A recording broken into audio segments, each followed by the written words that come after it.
Assalamualaikum warahmatullahi wabarakatuh. Hai semuanya, perkenalkan nama saya Ajeng Putu Jaiba, NIM 211250073. Saya merupakan mahasiswi Winfas Bengkulu, Prodi PIAUD, semester 3 kelas C. Di sini saya ingin membuat video pembelajaran tentang intervensi pendekatan postmodern untuk BK-AUD, di mana video ini merupakan salah satu tugas UAS saya dalam mata kuliah bimbingan konseling dosen pengampu Bunda Deni Febriani. Selamat menonton.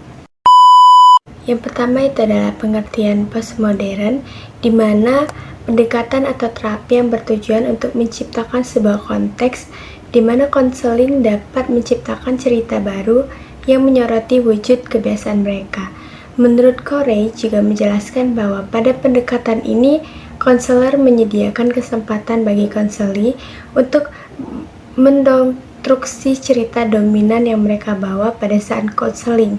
Konseling juga didorong untuk menuliskan kembali cerita tersebut dengan melihat masa lalu mereka dan menuliskan kembali masa depan mereka. Tokoh modern post. Yang pertama ada Inso Kimbrek, seorang pengembangan dari pendekatan solusi terfokus sampai kematiannya pada tahun 2007. Dia adalah direktur Brief Therapy Family Center. Sebagai pemimpin praktek terapi singkat solusi yang berfokus, dia memberikan workshop di Amerika Serikat, Jepang, Australia, Korea Selatan, Denmark, Inggris, dan Jerman. Kedua ada Steffi D. Caesar adalah salah satu pelopor terapi singkat solusi terfokus beberapa tahun. Ia direktur penelitian di Brief Therapy Family Center, di mana terapi singkat solusi yang berfokus dikembangkan. Dia meninggal di bulan September 2005, saat itu dia mengajar di Eropa. Yang ketiga ada Michelle Way, adalah seorang pendiri dengan David Epstein tentang gerakan terapi narasi. Dia berpusat di Australia dan bekerja dengan keluarga dan masyarakat, telah menarik minat internasional yang luas. Yang keempat ada David Epstein, adalah salah satu terapi paratif. Dia adalah direktur terapi keluarga pusat di Selandia Baru. Dia adalah seorang wisatawan yang menyajikan ceramah dan lokaria di Australia, Eropa, Amerika Utara. Sejarah pandangan konstruksionisme sosial. Frank Adler dan Jung adalah bagian dari paradigma besar pergeseran yang merubah psikologi maupun filsafat, ilmu pengetahuan medis, dan bahkan seni pada abad 21. Postmodern konstruksi alternatif sumber pengetahuan tampaknya menjadi salah satu pergeseran paradigma yang paling mungkin mempengaruhi bidang psikoterapi, penciptaan diri, dan begitu mendominasi modernisasi menjadi hakikat kemanusiaan kebenaran. Untuk beberapa konstruksionis sosial, proses mengetahui termasuk sebuah ketidakkepercayaan dari posisi yang dominan menyerap budaya keluarga dan masyarakat. Dan perubahan dimulai dengan dekonstruksi kekuatan narasi budaya dan kemudian dilanjutkan dengan CO konstruksi kehidupan makna baru. Pendekatan sistem kolaborasi bahasa dinyatakan oleh Harlan dan almarhum Hort pada tahun 1992. Lebih menolak terapis dikontrol dan interview berdasarkan teori lain. Pendekatan teraptik Amerika Utara, Anderson, dan terapi mengembangkan kepedulian dengan klien. Sikap mereka mirip dengan Carl Rogers, sistem sosial kultur di mana orang hidup adalah produk interaksi sosial. Bukan sebaliknya, ketika orang mencari terapi, mereka sering terjebak dalam sistem dialogis yang memiliki bahasa yang unik, makna, dan proses yang terkait dengan masalahnya. Dalam pendekatan di pertanyaan yang diminta terapis selalu diinformasikan oleh klien. Terapis memasuki sesi dengan beberapa pengertian dari apa yang diinginkan klien. Jawaban klien menyediakan informasi yang merangsang kepentingan terapis. Masih dalam penyelidikan postur, dan pernyataan ini merupakan hasil dari setiap jawaban yang diberikan suatu cerita, ada reputasi pengalaman. Dia membangun sejarah di masa sekarang. Percakapan dikembangkan menjadi dialog makna baru. Terapi singkat solusi terfokus. Itu ada dua, ada orientasi positif dan mencari kerja apa.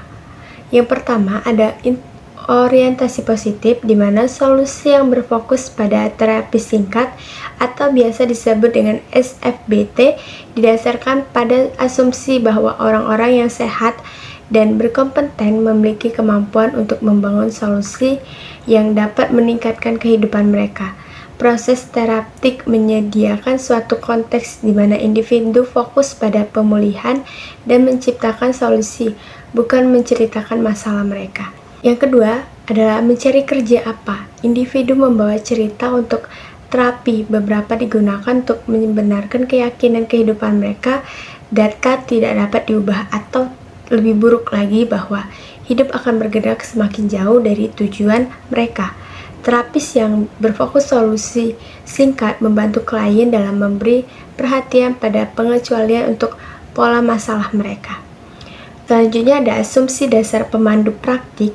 Berdasarkan asumsi dasar tentang terapi untuk berfokus pada solusi, ada beberapa keuntungan positif dan fokus pada solusi di masa depan. Jika klien dapat realitas diri dalam arah kekuatan mereka menggunakan solusi tag, ada beberapa keuntungan positif dan fokus pada solusi di masa depan.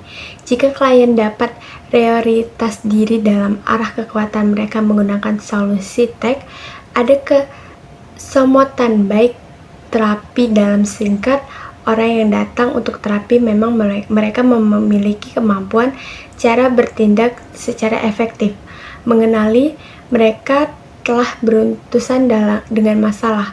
Ada pengecualian yang setiap masalah berbicara tentang pengecualian. Klien bisa mendapat kontrol atas apa yang menjadi problem.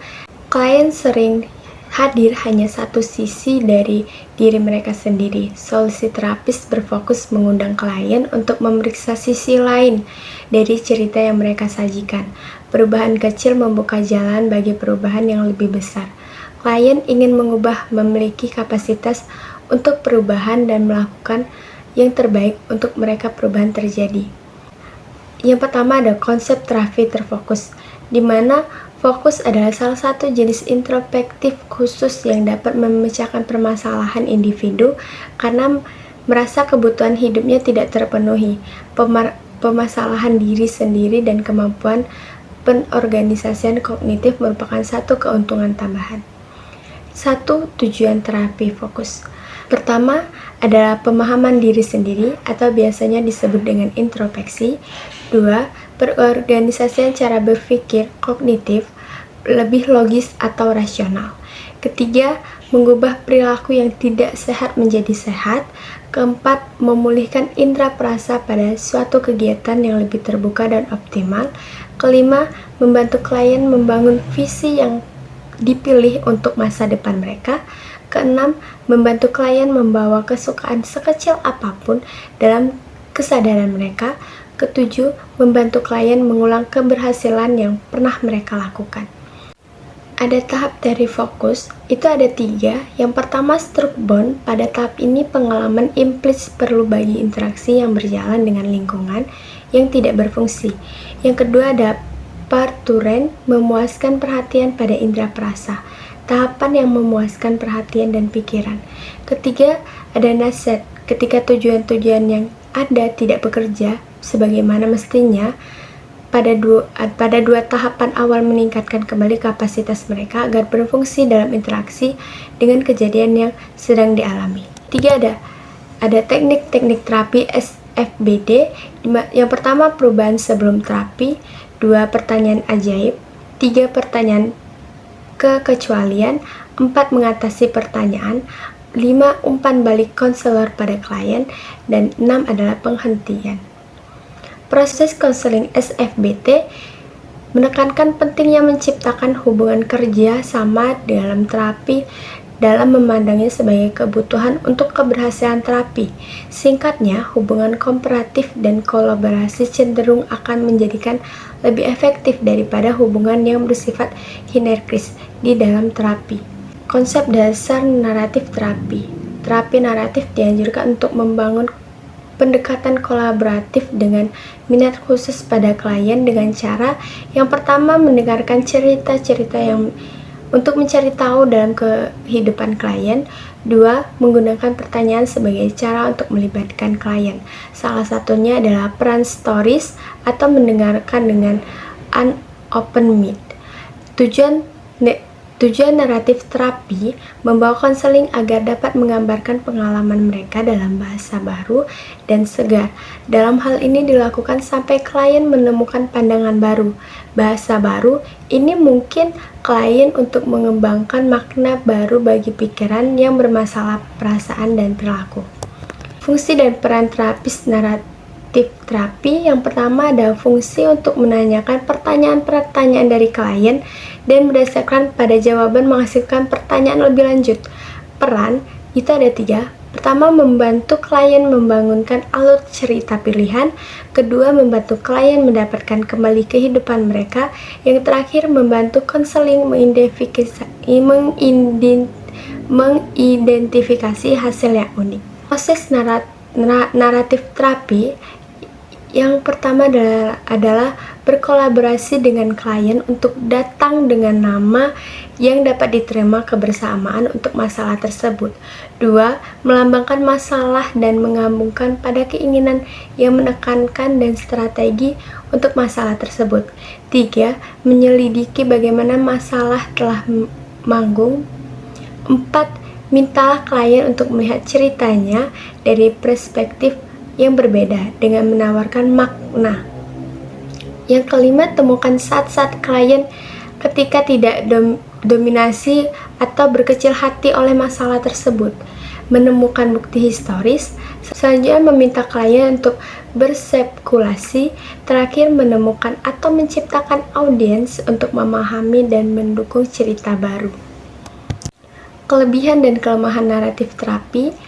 Kelebihannya yang pertama mendapatkan solusi yang lebih cepat, lebih fleksibel, bisa diterapkan di segala jenjang umur dan status sosial, bisa berbagi perasaan dengan orang lain, mengembangkan hubungan yang dekat dan partisipatif. Tapi tidak hanya kelebihannya saja, di kelemahannya juga ada. Yang pertama, cerita bisa dibuat-buat. Yang kedua, membutuhkan waktu yang panjang. Itulah tadi sedikit penjelasan dari saya. Saya akhiri. Wassalamualaikum warahmatullahi wabarakatuh.